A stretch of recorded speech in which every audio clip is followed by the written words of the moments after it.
तो आइए देखते हैं क्वेश्चन नंबर 7.1 एक्सरसाइज का। बच्चों क्वेश्चन क्या है कि A B is a line segment. अब आप देख लीजिए ए बी जो है ये एक लाइन सेगमेंट है, आप देख सकते हैं ये बेस है और यहाँ पर कुछ डायग्राम बना हुआ है, तो इसमें आप देख सकते हो कि ट्रायंगल बन रहे हैं। आगे हम क्वेश्चन को पढ़ेंगे तो चीज़ें और अच्छे से क्लियर हो जाएंगी। ठीक है स्टूडेंट्स, तो D and E are points on the same side of A B. अब ए बी जो है, अब ए बी की साइड्स क्या हो गई, एक ऊपर वाली साइड हो गई और नीचे वाली साइड हो गई। तो आप या तो ऊपर ले सकते हैं या फिर नीचे ले सकते हैं, लेकिन दोनों को सेम साइड में लेना है। तो D and E are points on the same side of AB। तो AB के सेम साइड में D एंड E पॉइंट्स को ले लिया गया है। ठीक है, such that BAB is equal to angle ABE। तो BAD, तो बच्चों BAD एंगल अगर आप देखेंगे ध्यान से तो BAD यानी किस एंगल की बात की गई है। अगर आप ध्यान से देखोगे बच्चों तो जो एंगल है वो ये वाले एंगल की बात की गई है। ये वाला जो एंगल है इक्वल दिया गया है ABE के। तो ABE कौन सा एंगल है, A पॉइंट ये है, B है, E है, तो ABE ये वाला एंगल हो गया। इसी तरह से आगे देखते हैं क्या दिया गया, and angle EPA is equal to DPB। तो EPA कौन सा एंगल हो गया, EPA यानी ये वाला एंगल इक्वल है आपके DPB, यानी DPB कौन सा एंगल हो गया, ये वाला एंगल। तो इस तरह से दो एंगल आपको इक्वल दिए गए हैं, यानी दो एंगल की इक्वलिटी दी गई है। उससे हमें क्या करना है, आगे देखते हैं। सी फिगर बिलो हमने देख लिया है और यहाँ पर कुछ पार्ट्स हैं। जैसे फर्स्ट पार्ट में आपको प्रूफ करना है कि DAP is congruent to EBP। अब देख लीजिए DAP कौन सा ट्राइंगल है, DAP यानी कि DAP ये वाला ट्राइंगल। ठीक है, इसके बाद EBP कौन सा हो गया बच्चों, EBP ये वाला ट्राइंगल हो गया। ठीक है, इतनी चीज़ आपको क्लियर हो रही है। I hope there is no problem in this. तो इन ट्राइंगल को हमें क्या प्रूफ करना है, कॉन्ग्रुएंट प्रूफ करना है।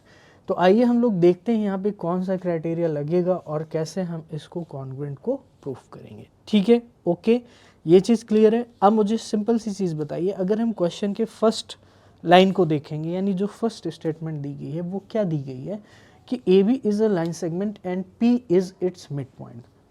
तो ये सबसे इंपॉर्टेंट चीज़ हो जाती है कि P अगर मिड पॉइंट है तो हम उससे क्या चीज़ें फाइंड कर सकते हैं। अगर P मिड पॉइंट होगा तो मैं ये कह सकता हूँ कि जो AP लेंथ है वो BP लेंथ के इक्वल हो जाएगी।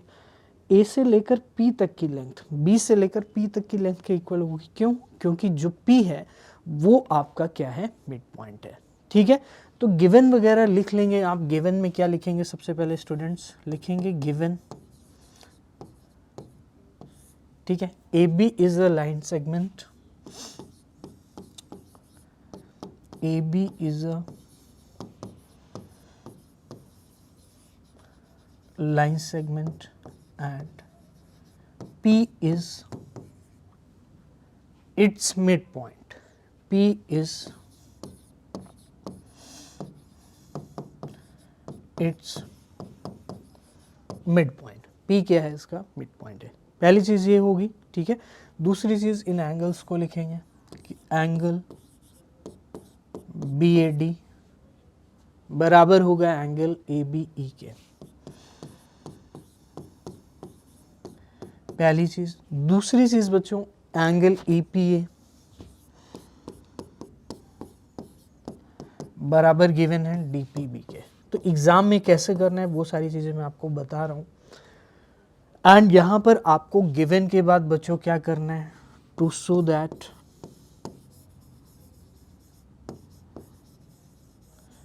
हमें क्या शो करना होगा कि जो ट्रायंगल DAP है फर्स्ट पार्ट में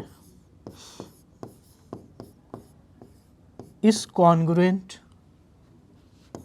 ट्रायंगल EBP।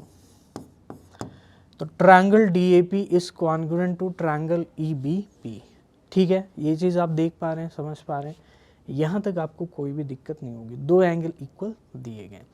अब हम आ जाते हैं सॉल्यूशन पे, यानी प्रूफ पे, कैसे हम शो करेंगे। तो इसका जो सॉल्यूशन होगा वो हम लोग अब डिस्कस करेंगे। तो एक बार आप इसको नोट कर सकते हैं या यू हैव आइडिया कि इसको हमें कैसे लिखना था। अब हम लोग डायरेक्ट सॉल्यूशन करेंगे। तो मैं इसको इरेज कर देता हूँ, आप इसको स्क्रीनशॉट ले सकते हैं। आइए देखते हैं सॉल्यूशन में हमें क्या करना होगा जिससे हम इस चीज़ को प्रूव कर पाएंगे। तो if P is a mid point, ठीक है, सॉल्यूशन की बात करते हैं। If P is mid point of the line segment AB of the line segment AB, then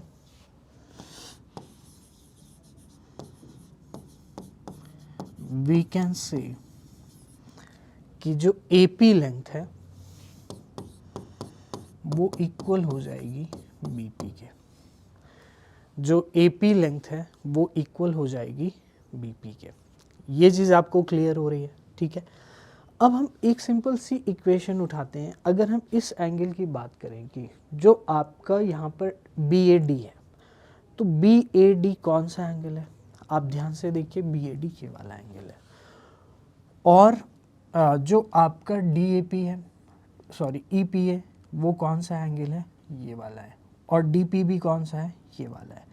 तो BAD ये वाला इसके इक्वल है और ये वाला इसके इक्वल है। लेकिन हमें जो ट्रायंगल लेना है वो कौन सा लेना है, हमें ADP चाहिए या DAP आप कह सकते हैं। तो DAP ट्रायंगल के लिए हमें ये एंगल तो हमारे काम का है, लेकिन ये वाला एंगल अभी फ़िलहाल काम का नहीं है। तो इसको हम अपनी यूज़फुल बनाने की कोशिश करेंगे। कैसे करेंगे वो आपको समझना है, ठीक है। तो बनाने की कोशिश करने के लिए आपको क्या करना है, पहले इन एंगल्स को ले लेना है। तो यानी कि EPA वाली जो एंगल है उसको ले लेना है, यानी EPA बराबर एंगल DPB है। जो EPA है वो DPB के है। अब मुझे एक सिंपल सी चीज़ बताइए, अगर मुझे ये पूरा एंगल लेना है तो मुझे ये वाला एंगल और ऐड करना पड़ेगा। किस पे, EPA एंगल पे। अगर इस पे, इस वाले एंगल पे हम इसको ऐड कर देंगे तो हमें पूरा मिल जाएगा। इसी तरह से ये आपका कौन से ट्रायंगल में हो गया, DAP में हो गया। इसी तरह से अगर आपको जो ट्रायंगल EBP है उसमें ये एंगल लेना है, जो ट्रायंगल EBP है उसमें इस कंप्लीट एंगल को अगर आपको लेना है, तो ये तो आपको पहले से पता है, उसमें इस एंगल को ऐड करना है। तो आप देख पा रहे हैं कि दोनों ही एंगल में ये कॉमन वाला जो पार्ट है, EPD या DPE कुछ भी कह सकते हैं, ये ऐड हो रहा है। क्या आपको ये चीज़ क्लियर है? अगर हम दोनों तरफ इस एंगल को ऐड कर दें, इस एंगल को, अब ये एंगल क्या है आपका, आप EPD भी बोल सकते हैं या DPE बोल सकते हैं। तो इसको हम बोलेंगे EPD। तो angle EPA plus angle EPD equal to angle DPB plus angle EPD। अब आप मुझे सिंपल सी चीज़ बताइए कि EPA और EPD, जो EPA एंगल है ये वाला और EPD, ये दोनों मिलाकर क्या बनाएंगे, DPA। इन दोनों को अगर हम ऐड करेंगे तो हमें क्या मिलेगा, एंगल DPA। क्या ये चीज़ आपको क्लियर हो रही है? इसी तरह से अगर हम इस वाले पार्ट में, जो हमारा ये वाला था, कौन सा था ये हमारा, आपको पता है DPB, और उसमें हम ये वाला ऐड कर रहे हैं EPD को, तो हमें क्या मिलेगा, EPB। तो हम यहाँ पर लिखेंगे एंगल EPB, क्योंकि इसको अगर आप ऐड करोगे तो फ्रॉम फिगर क्या आ जाएगा, DPA is equal to EPB। ये बहुत ही इंपॉर्टेंट चीज़ है। क्यों? क्योंकि जो ट्रायंगल हमें प्रूफ करना था कॉन्ग्रुएंट, उसमें हमें सबसे इम्पॉर्टेंट चीज़ मिल चुकी है, और वो है दो पेयर ऑफ एंगल। अब दो पेयर ऑफ एंगल अगर इक्वल हैं तो हम साइड्स के रिगार्डिंग अगर बात करें तो वन साइड भी इक्वल है, यानी जो AP साइड है वो BP साइड के इक्वल है। तो यहाँ पर हम लोग लिखेंगे, आप एक बार इसको नोट करिए, स्क्रीनशॉट लीजिए, फिर हम लोग आगे चलेंगे। तो जो मेरे काम की चीज़ है वो ये है,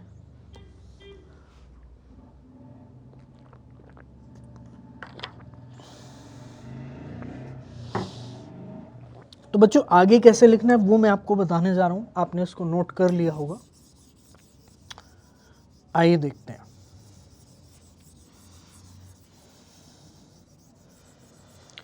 तो मोस्ट इम्पॉर्टेंट चीज़ जो हमें यहाँ पर रखना है अभी ये है। तो अब हम लोग आगे लिखेंगे, जिस ट्रायंगल में हमें बात करनी है उस ट्रायंगल का नेम लेंगे, तो इन ट्रायंगल DAP, तो लिखेंगे in triangle DAP and triangle EBP, triangle EBP, ठीक है। इन दोनों ट्रायंगल में angle BAD equal to ABE, angle BAD equal to ABE। Reason लिखेंगे, ये चीज गिवन है। देन आप लिखोगे AP is equal to BP, AP is equal to BP। क्यों? P इज मिड पॉइंट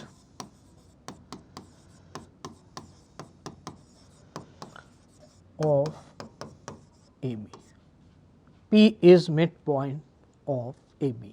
और लास्ट में आपको लिखना है एंगल DP,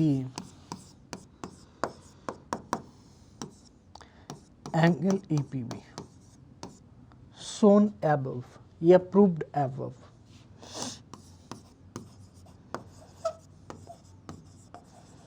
तो जो चीज़ हमें आगे यूज करनी होती है हम उसको प्रूफ कर लेते हैं और इस तरह से उसको यहाँ पर लेकर के समराइज करते हैं कि ये कंडीशन हम ऑलरेडी प्रूफ कर चुके हैं। तो अब बताइए मुझे, इस ट्रायंगल में ये वाला एंगल इस ट्रायंगल में ये वाले एंगल के इक्वल है, इस ट्रायंगल में ये वाला एंगल इस ट्रायंगल में ये वाले एंगल के इक्वल है, और ये वाली जो साइड है वो ए वाली साइड के इक्वल है। यानी कि कहने का मतलब है कि कुछ ऐसे ट्रायंगल यहाँ पर बन रहे हैं। अगर आप ध्यान से देखेंगे तो एक ट्रायंगल ऐसे बन रहा है, अगर मैं आपको अलग से बना करके दिखाऊं, और एक ट्रायंगल ऐसे बन रहा है।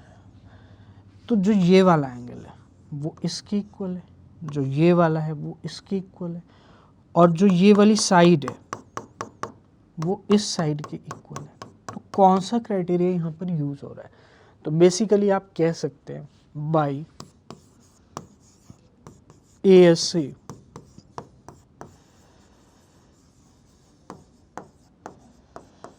Congruency rule. तो ASA कॉन्ग्रुएंसी रूल क्या होता है? एंगल साइड एंगल, तो angle side angle, angle side angle, यानी दो एंगल और उनके बीच की क्या है? साइड। अगर वो हमारे क्या होते हैं? इक्वल हो जाते हैं साइड साइड के, एंगल एंगल के और एंगल एंगल के, तो उसे हम बोलते हैं ASA कॉन्ग्रुएंसी रूल। तो by ASA congruency rule we can say कि triangle DAP will be congruent to triangle EBP।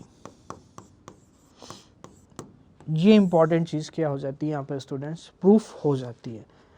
तो this was the solution of question number 7 और इसका पार्ट 1 का ये सॉल्यूशन था। अब हम लोग आगे चलेंगे नेक्स्ट पार्ट में। आप इसको नोट करिए, एक बार स्क्रीनशॉट लीजिए, आगे देखते हैं हमें क्या करना है। तो आइए देखते हैं सेकेंड पार्ट क्या है। तो AD is equal to be proof करना है। तो AD is equal to B क्या कोई बड़ी चीज़ है? आप बाई CPCT कह सकते हैं, आपने प्रूफ कर चुके हैं ऑलरेडी। तो इसमें लिखेंगे we have already proved, we have already prove that. क्या प्रूफ कर चुके हैं बच्चों? आप प्रूफ कर चुके हैं कि DAP EBP के कॉन्ग्रुएंट है। That DAP is congruent to EPB, EBP, triangle EBP। तो इसके क्या है? कॉन्ग्रुएंट है, हम ऑलरेडी EBP के कॉन्ग्रुएंट प्रूफ कर चुके हैं। अब यहाँ पर बाई CPCT आप क्या कह सकते हैं? अगर ये कॉन्ग्रुएंट है तो बाई CPCT